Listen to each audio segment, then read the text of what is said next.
Hi, we're live. I want to welcome you to our Black Love special for Valentine's Day. It's been requested by some of our listeners, followers on the Buckeye Review to do a special on Black Love. So let's introduce ourselves. My name is Dr. Mike McNair. And I'm Dr. Linda McNair. And we're here to celebrate love because it's Valentine's Day weekend. It's also Super Bowl Sunday. Yes. So we know a lot of people will be watching the Super Bowl, but everybody's not.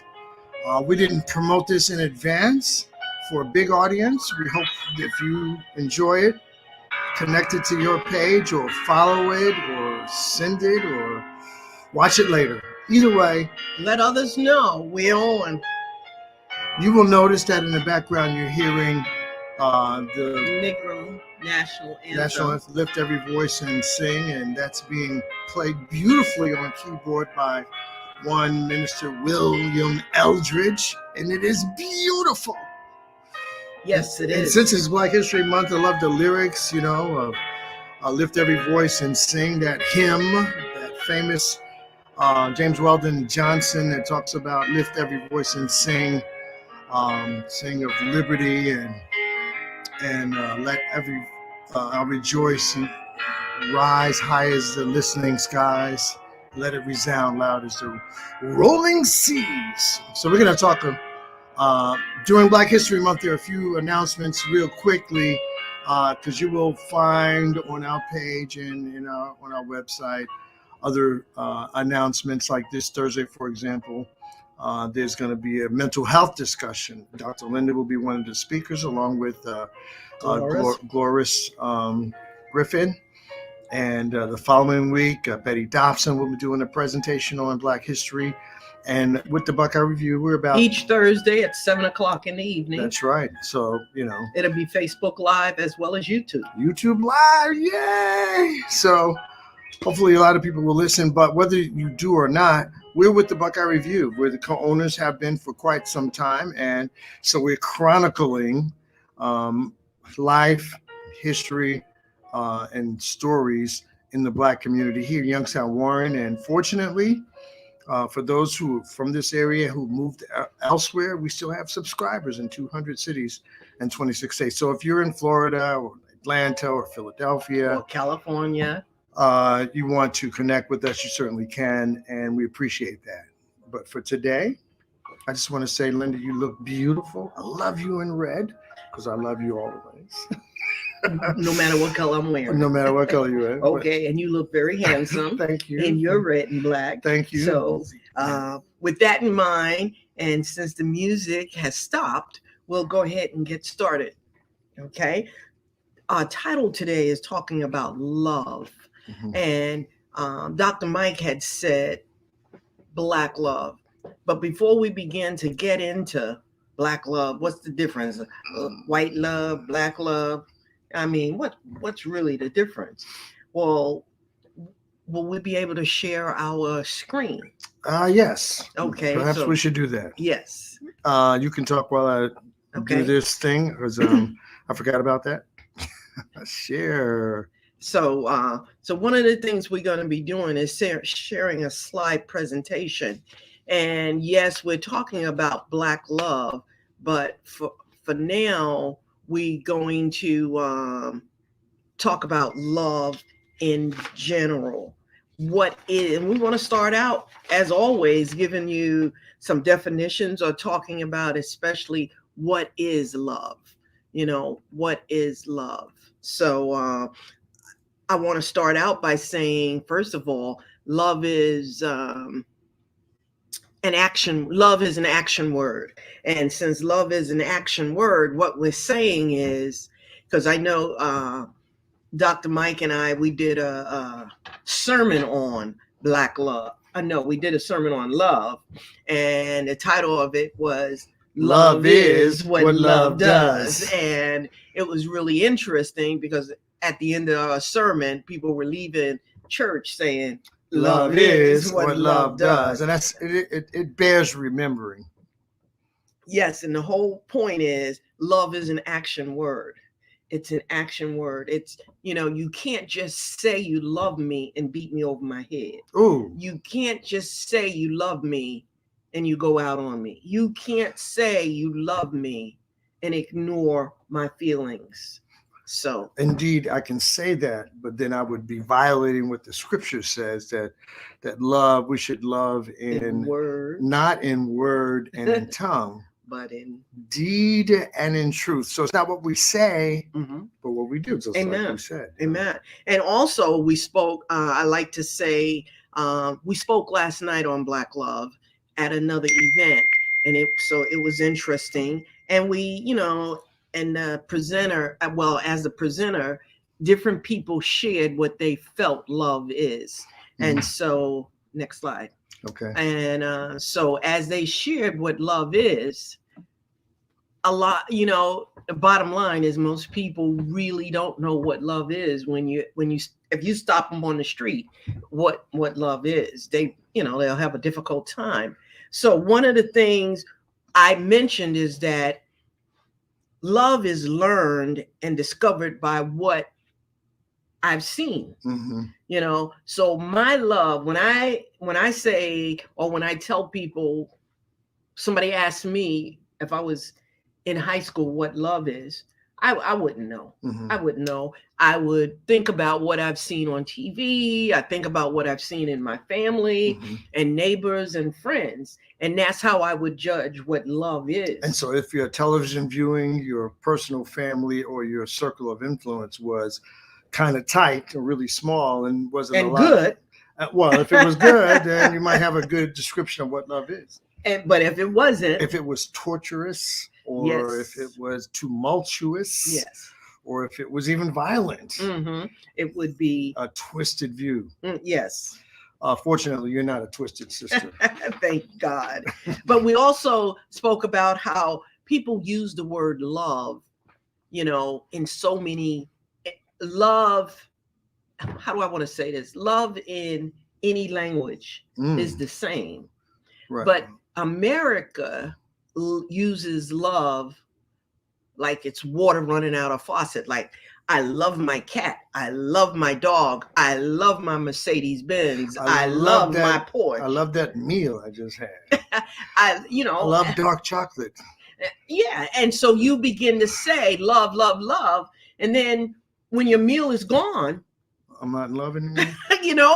When your cat is gone, or your dog is gone, or that dress that so-and-so had on, I love that dress. Oh, I love that outfit you have on. So we cannot just throw the word love around. Because by the time you get to the real thing, you say, now, what is that now? Exactly. What is that now? Exactly. So there's different types of love in America, but we want to focus on the agape love. Come on now. And the agape love is God kind of love. And that kind of love is sacrificial. But go ahead. Right. So in the Bible, the love that's in the Bible is the love that God has toward us. We do see some examples of phileo love, in Scripture, which is brotherly love or family love. Storge love is also family, connotation of love. It's a Greek word. Eros love is the love that people usually talk about. But let's be honest. That's also when you swipe right.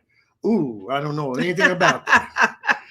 But that hookup love, that sexual romantic love, Eros, that's a love. Valentine's Day, it's hooking up, it's Cinderella, it's but we hope, but we hoping today that we will demonstrate and show you in this presentation what real love is. Well, I just want to make the point that the love that we find in Scripture is not Eros.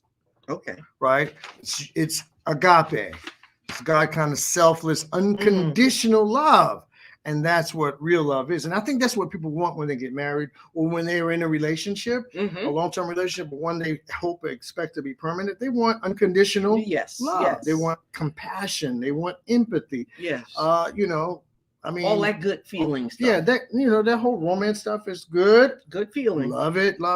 That's not All of it. And it's really a shame because you're right. It's not all of it. But when people go into a marriage, that's what they think. I hope It's, not. I hope not. When people go into, that's why they finish or in that marriage in a month. Oh no! 6 months. Oh no! A year. Don't say it ain't so.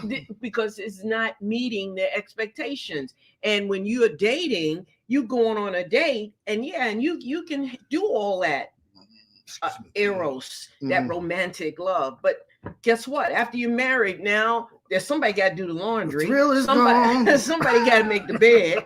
Somebody got to make the food, and then you need to go out to work so you can put a roof over your head. Well, I think you nailed it when you started talking about what love is, and we call it we use it so. And that's why I said easily. But that's only usually in America, because when you go to different countries and use different language, they have more words for these things. But exactly, for cat, for the dog, for the house, for the car. But I'm gonna guess that even in other countries, they kind of mess up love because here's some. I'll just throw this out. I know we weren't planning to do this. I hope you don't get mad at me, but we say falling in love, for example, is a common use of the word. But let's be honest. What is falling? What do you fall in that's good? That's an accident. Yeah. You're tripping, you're falling, you hurt yourself. So we buy into the myth that love is an accident. And I couldn't help it. So that's on this slide here that talks about popular beliefs. Something I can't help. It's an accident of fate. Love hurts. It's an adventure. I mean, you can ascribe these things, as we do many things, to love. But the bottom line, we want to talk about love from the real source of love. And God is love. And God is love. Amen. Amen. So, come on now. So, what are some, when we look at,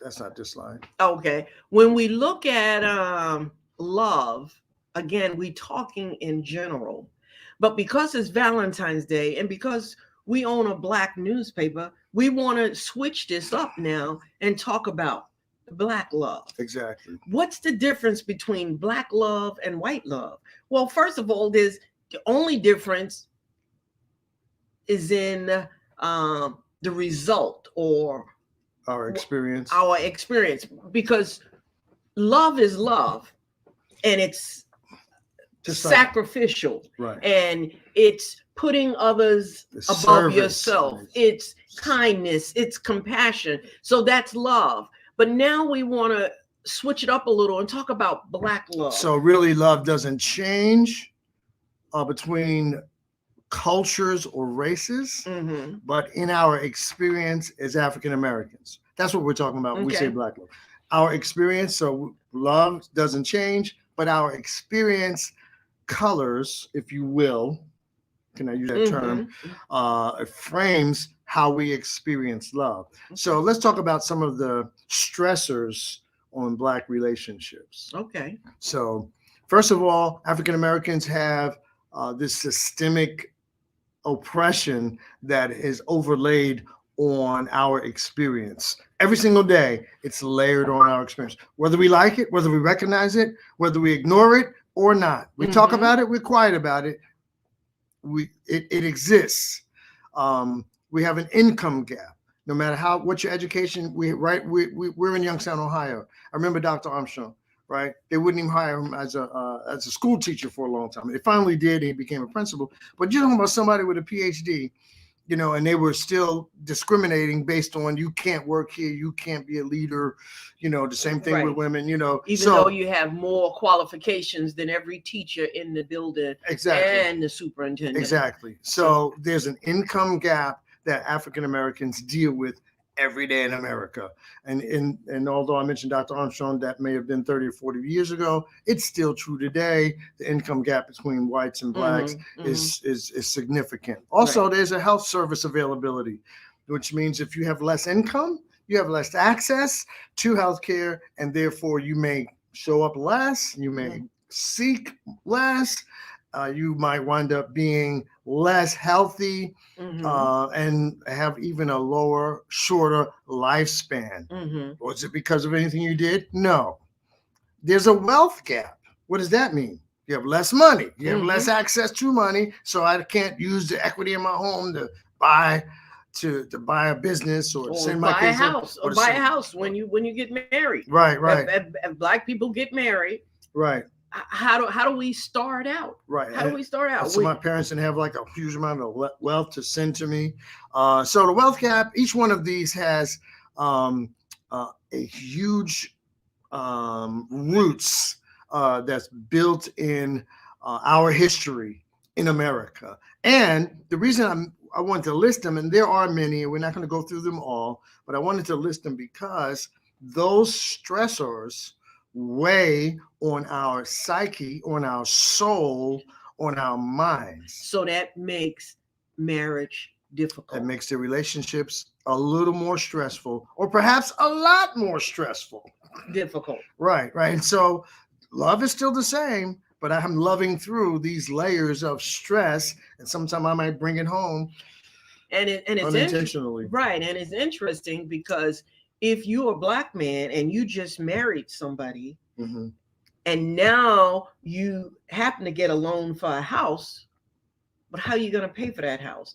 Now you have to possibly get a second job or a third job, and you still got to put up with the racism that's out there. So when you come home to your castle, per se, my home is my castle, and you come home to your castle and your wife, if your boss yelled at you and mistreated me, passed me over for promotion, I'm not feeling good. You're not feeling good. And you might even take it out on your wife. Oh, no, I would not. Okay. I wouldn't mean to. Yeah, I didn't mean it. But at the same time, these are the things that can definitely happen. Right. And when we're talking about Black love in marriage, because we gotta contend with all exactly. And although I didn't mean it, you might think I meant it. And you're newlyweds, you're young, you don't know any better. Okay. You're newlyweds, you don't know any better. So again, can be a big drawback. Here's another barrier. Okay. To Black relationships, Black love relationships. Here's the hidden causes of Black male availability real quickly is the crime bill, for example, that was passed in the 90s. The thirst for more people in jail. Guess what? Addiction. They in the 80s, they put crack in the hood, and it just took people off the street. And with every person going to jail on 3 strikes, you're out, or, these low-level nonviolent drug offenses, when you take a person to jail, you take the whole family to jail.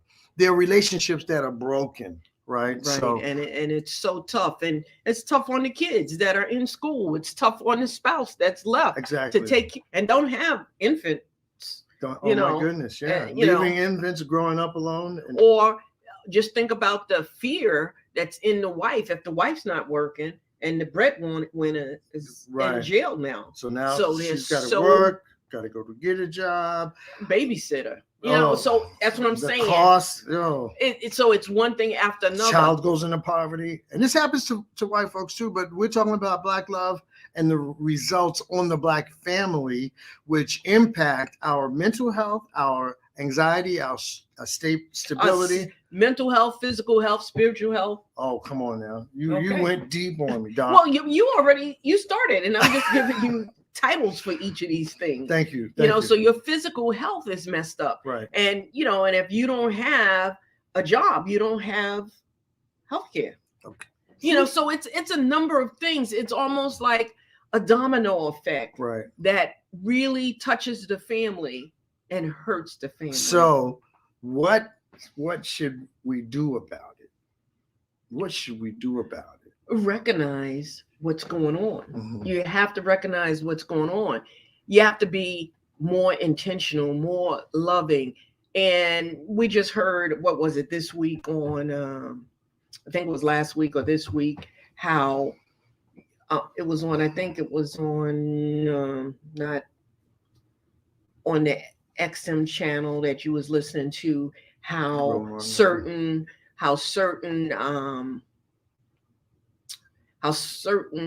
racial groups would teach their families about their history because they don't learn it in school. And I think there's a lot of Black families that do not teach Mhm.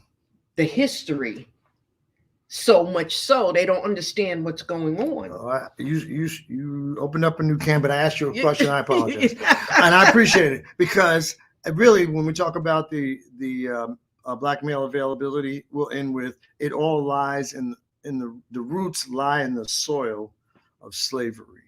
That history, that 200 plus year, we'll say 400, but we'll just say 240 plus years of 246 years of chattel slavery, of rape, of robbery, of pillaging, of violence against and setting our policies families. against us Right. So right from the start. those are the roots that are still bearing fruit, that we're dealing with. So real quickly, so slavery ended in 1865, but supposedly there was a 100-year reign of terror. Okay, we can say it's over. We're no longer slaves, and thank God for that, right? But remember, we talking about black love, and these are the things that impact our lives, right, and who we are today. And if you don't know your history, it's doomed to repeat itself. Well, certainly there's a rhythm to it, and it kind of has the same kind of feel of, like we're talking about education. Well, education was illegal for black children. Marriage was illegal for black people. Marriage between their races, sex, travel was all regulated. So when we were emancipated, or after the Civil War was over in 1865, we had this brief period of Reconstruction, but then virtually 100-year reign of terror, where people said, "No, you can't vote. I can't respect you. They got the police after you, and you can't ride the bus. Laws from soup to nuts, from local to the Supreme Court, were out with a reign of terror against our lives. Now, against African Americans. Right. And we're saying 1965 it ended, but truly, I'll just real quick say, in 2013, the Supreme Court took the teeth out of the Voting Rights Act that was signed in 1965. So we're actually pre-1965, and these voting tactics seem like there's a rhythm from the past. So again, going back to black love. Come on now. It makes it difficult to live the life that you live in. Come on. And we'll talk about that more as we get towards the end. Right. So in black marriages. Right. So, but there are some myths about black marriage that we wanted to explore, and disabuse ourselves of. So here's one: black women are less likely to marry. That really depends on the age, but it's a myth. What's a myth? Another myth? Okay. A myth is a lie. Okay. It's just not true. Black men make less than their spouses. Right. And when black men become successful, they marry white women. That's a myth. That's a myth. Educated black women have a hard time finding a black man because they're so educated. Right. That's a myth. That's a myth. So let's just take those apart real quick. First of all, the less likely marriage myth is that black women will ever marry.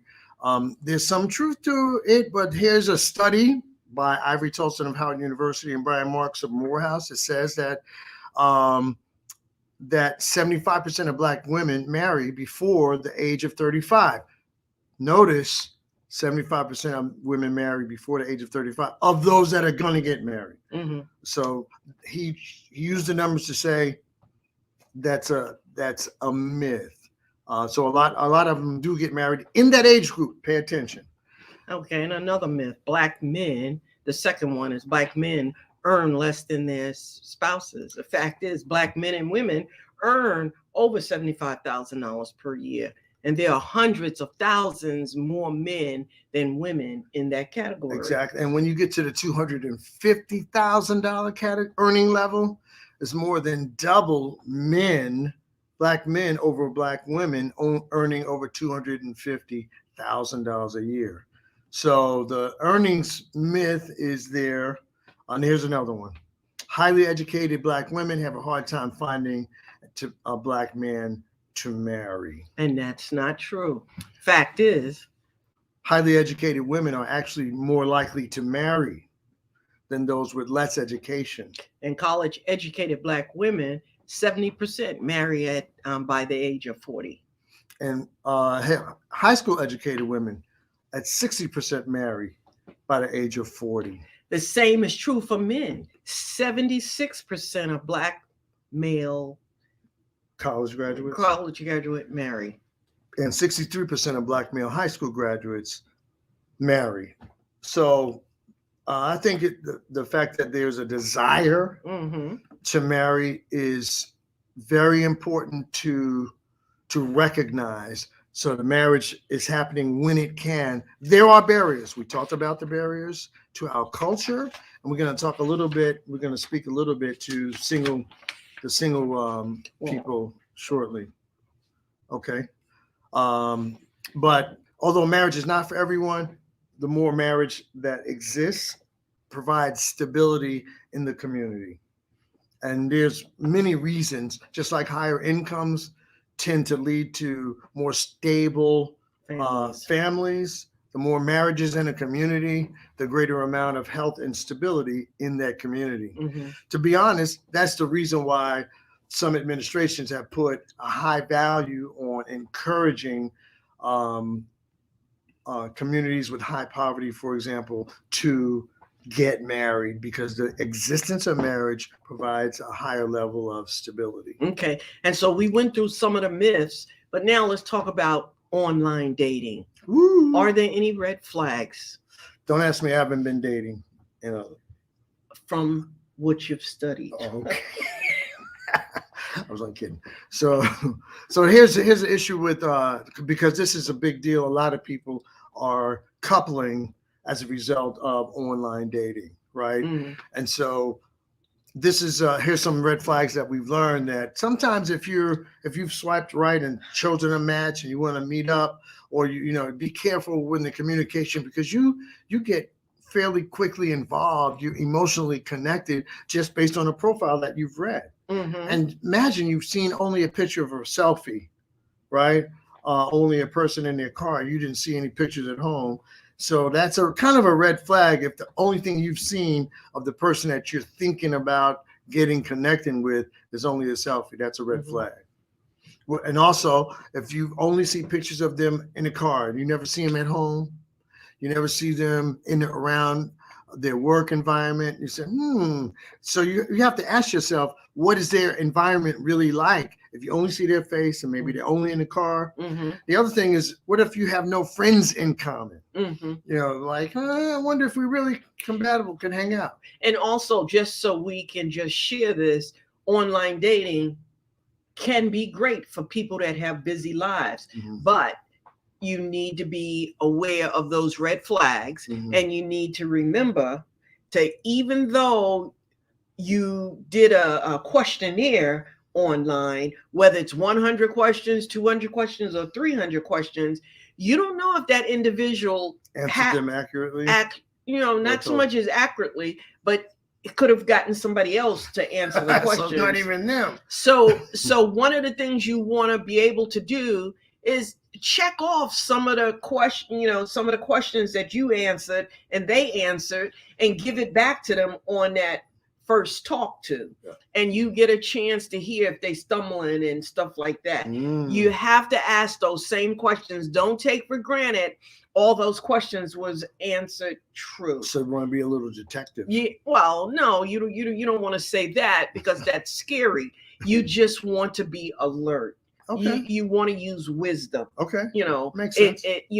Because online dating could be good. We know a couple of couples that's been married for over 10 years that met online. So again, you just have to do your homework and be able to ask these here questions. Don't take for granted because they answered that you know all about them and you don't. And also, when you meet them for the first time, I still would probably ask a friend to double date with me, right? And get a second opinion, and then there's safety. But if you're moving fast in an online dating, and say for instance that individual want to move in or get married after the first date, second date, or don't be fooled. You said about quickness, right? If that's a red flag. We didn't list it, but if it goes really quick, really fast, it gets really intense really fast, that's a red flag, because you have no time to really do a deep dive to really get to know one another. Now you're in the great committed relationships, and you're discovering things like, he or she has a history that's very untoward or tawdry. So anyway, check out the Tinder Swindler special I think it's on Netflix. Yes. Yeah, it's pretty scary. Yes, yes. So, and that will slow you down. Right. You don't have to be scared away from it. But, and I was listening on what's her name on MSNBC? Tiffany Cross. Yeah, Tiffany Cross. She was saying, if they want to borrow money from you in 6 months, I'm thinking 6 months. We go out on date. It's gonna be over a year, and I'm gonna know a lot about you as well as your family, so I'll know I'm getting my money back. And finances, yeah. Borrowing money is and it's strange. I don't even like my kids borrowing money from me. Well, it gets back to the biblical edict of don't co-sign, stuff like that. The rich rule over the poor, and the borrower is a slave to the lender. So now we're in a relationship. Now I want to become your slave. Lend me some money so I can be your slave. Oh, so anyway, just use wisdom when you're doing online dating. Right. Use wisdom when you date, period. Right. But because it's Valentine's Day, people get hung up in wanting to be with someone. And so they get like desperate. Don't be desperate.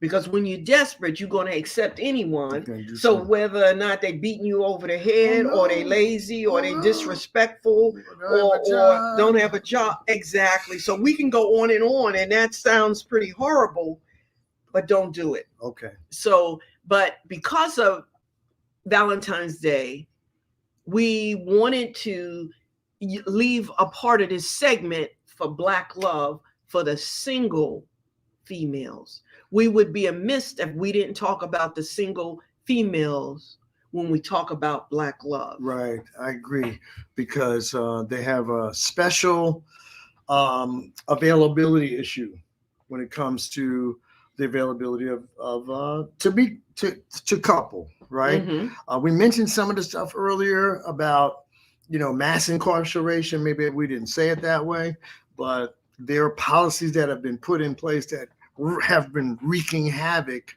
on the availability of brothers to hook up with sisters. So what are you saying? I'm saying so the ratio is not as good. So the ratio is for every one male, there's like 5, 6, 7. Oh my! There's a lot of females to one male. Right. And I was sharing with my husband how sad this is, because we have to know our history. Right. What has taken place to give it that 1 in 5, 1 in 6. Exactly. It's so much. And so we don't want Black single women to be discouraged, but just be aware. And when you are aware, you won't just snatch any male off the street to offer them your whole self. Mm-hmm. In less than 24 hours. They move it in your house and they don't do anything. So we want you to use wisdom and guard against that. Mm-hmm. Because of the ratio, it's really high. It's 75% Black women, that are unmarried. And of this group of 71% Black women, they're in the age of 25 to 29. And 54% between the age of 30 and 34 have never been married. And this is something different, because when we were in our doctoral program, I recall we looking at the statistics back then. Back in the 1960s and the 1970s, Blacks were marrying, and they were doing good and flourishing. Right. But since then, everything is taking a tailspin. Right. And we may not have time today to talk about all of the reasons, but the truth is there is a slide that will say that marriage has declined, but it has declined for white folks too. Right. So But the data for 2012 continue to show striking disparities among 40 to 40-year-old women. 88% of white women, 83% of Hispanic women, and 62% of Black women have been married at least one time. You'll see this number again on another slide here in a second. And these here stats you can get out of this here book called, oops, I messed up. No, you didn't mess up. So from Black Women, Black Love by Diane M. Stewart. Right. So I think the slide kind of came across odd. So I have to look at it on another. But go ahead. On another. Oh, you look it over here. But so I'm gonna take it off here because it looks really strange. So if you're looking, the next one. So there it is. Oh, okay. So women marry. So this is what you these are statistics about women who married, and we talked about 1960. So in 1960, 61% of African American women were married. 61%. 74% of whites in 1960. In 1960, Hispanic 72%. 1960. So the numbers declined from 60 to 50 years later in 2010. Blacks moved from 61% married to 30%. So it's like married. Whites also declined by 20 points from 74% to 55%. Hispanics declined by 25 points from 72% to 47%.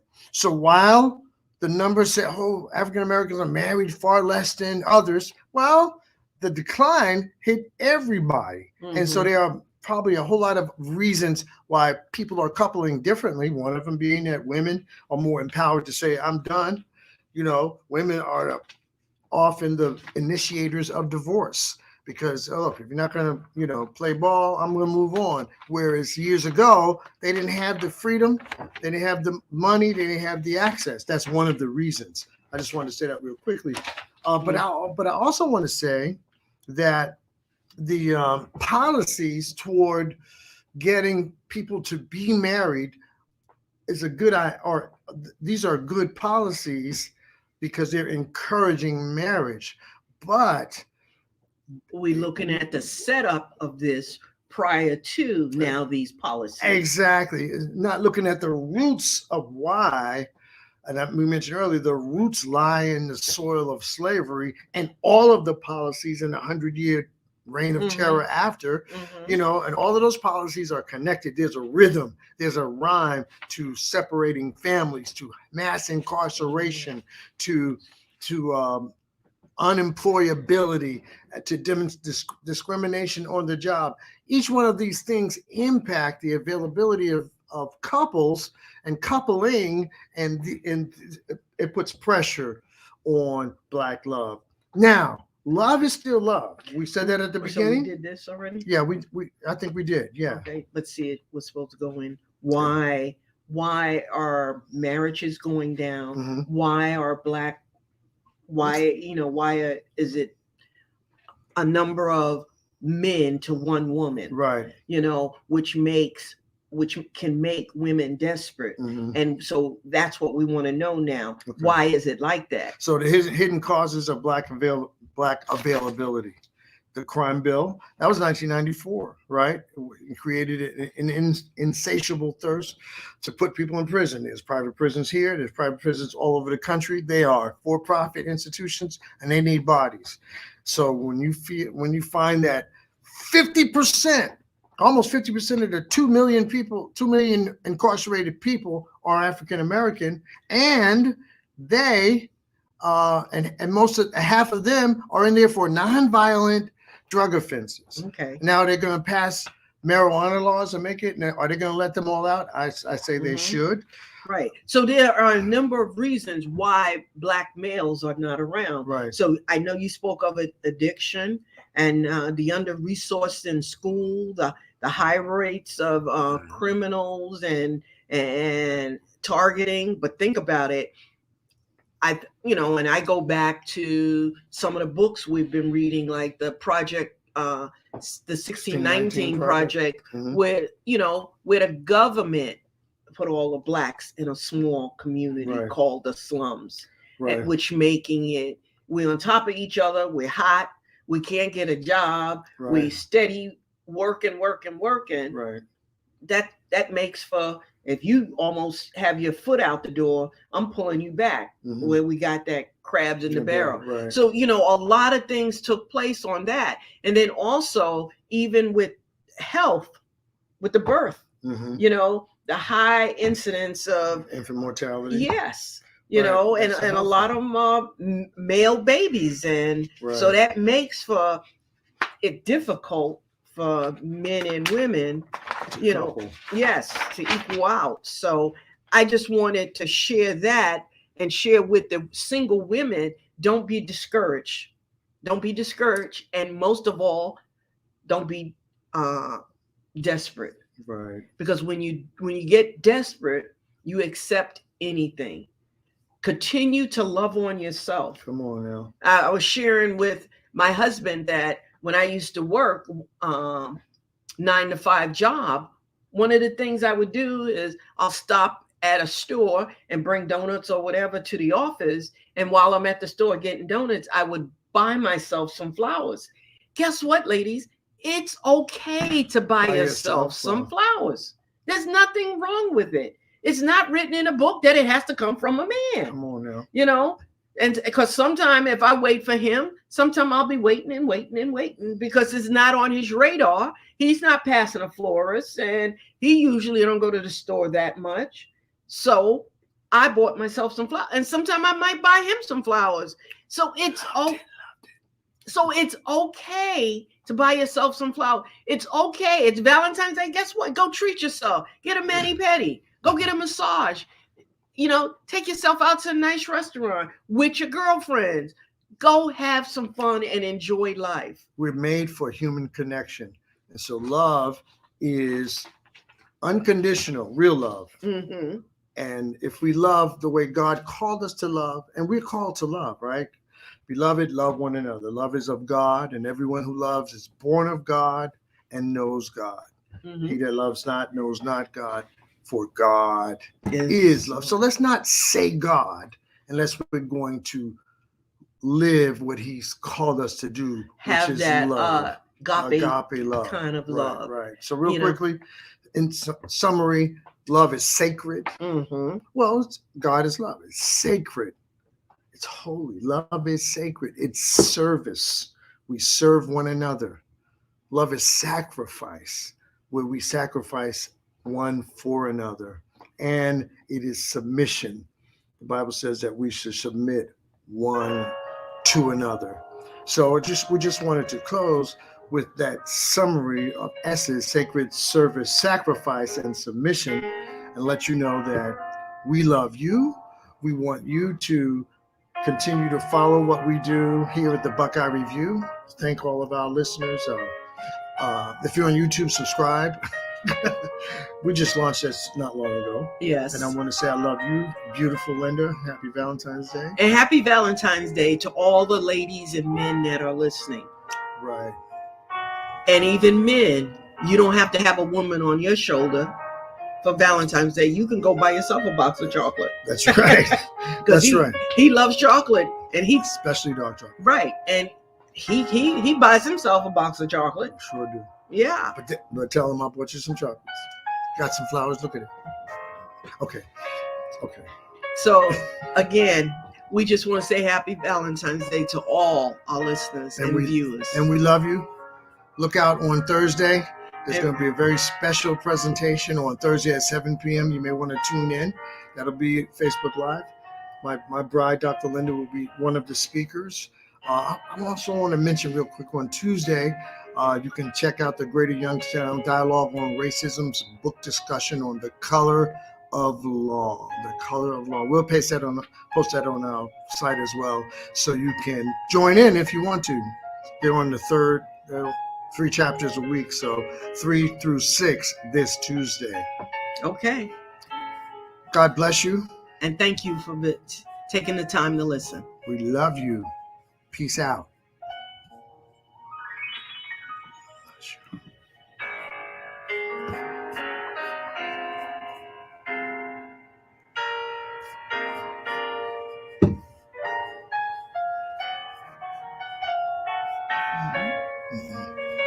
It's done.